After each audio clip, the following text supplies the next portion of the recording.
আমি অনুরোধ করব আমার নবীন বন্ধুদের, ৭১-এর চেতনা বিক্রি করতে করতে একটা দল নিঃশেষ হয়ে গিয়েছে, পালিয়ে যেতে বাধ্য হয়েছে। আমরা সবাই জুলাইয়ের চেতনাকে যেন রাজনৈতিক ব্যবসা হিসেবে ব্যবহার করি।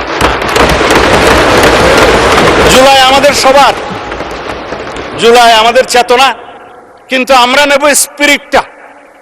জুলাই কি চেয়েছিল, আমাদের শহীদরা কি চেয়েছিল, আমাদের ছাত্র গণ অভ্যুত্থানের মূল স্পিরিট কি ছিল, এটাকেই আমরা ধারণ করি।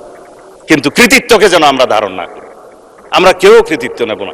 এই দেশের সকল জনগণ যারা ফ্যাসিবাদ বিরোধী গণতান্ত্রিক আন্দোলনে অংশগ্রহণ করেছে দীর্ঘ ধারাবাহিক প্রক্রিয়ায়, সেই 2009 থেকে 2024 পর্যন্ত এই রক্তের সোপান মাটি দিয়ে যারা এসেছে, সবাই এর কৃতিত্বের দাবিদার। আমরা কেউ না।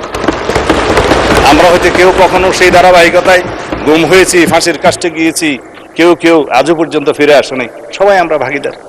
সুতরাং আমি বলবো, আমরা এই যে ইলেকশন ইঞ্জিনিয়ারিং এর কথা বললাম, এই জাতীয় বক্তব্য যেন আমরা না দিই, যেটা ইন্টারন্যাশনালি অ্যাকসেপ্টেড, সেই হিসাবে যেন আমরা যাই।